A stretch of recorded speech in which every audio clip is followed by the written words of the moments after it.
తెలంగాణ రాష్ట్రంలో సంచలనం సృష్టించిన వికారాబాద్ జిల్లా లగచర్ల ఫార్మాసిటీ భూసేకరణ విషయంలో తెలంగాణ ప్రభుత్వం కీలక నిర్ణయం తీసుకుంది.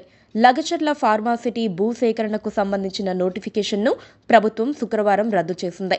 ఫార్మా విలేజ్ కోసం దుద్యాల మండలం లగచర్లలో భూసేకరణను నిలిపివేస్తున్నట్టు ఉత్తర్వులు వెలువరించింది. లగచర్ల, హకీంపేట, పోలేపల్లి గ్రామాల్లో ఫార్మా కంపెనీ ఏర్పాటు విషయంలో వెనక్కి తగ్గింది.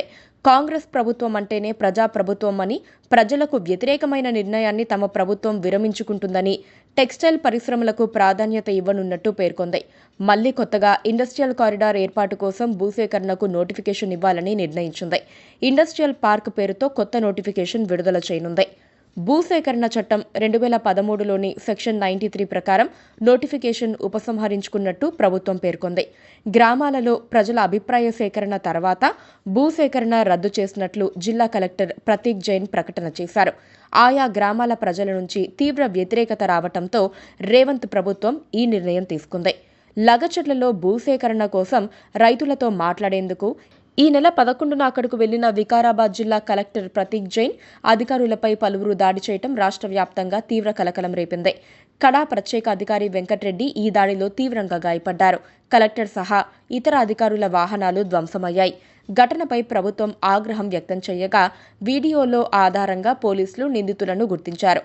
ఈ ఘటనలో బీఆర్ఎస్ నేత, మాజీ ఎమ్మెల్యే పట్నం నరేందర్ రెడ్డిని పోలీసులు అరెస్ట్ చేశారు. ఈ కేసులో A2 నిందితుడు సురేష్ సహా 19 మంది రైతులను కూడా అరెస్ట్ చేశారు. రైతుల అరెస్టు సమయంలో మానవ హక్కుల ఉల్లంఘన జరిగిందని పలువురు జాతీయ మానవ హక్కుల కమిషన్కు ఫిర్యాదు చేశారు. కుట్రపూరితంగా అమాయకులను అరెస్ట్ చేశారని ఆరోపించారు. గిరిజనులు, ఆడవారి పట్ల పోలీసులు అసభ్యంగా ప్రవర్తించారని, అర్ధరాత్రి ఇళ్లలోకి చొరబడి తమ వారిని అరెస్ట్ చేశారని NHRCని ఆశ్రయించారు.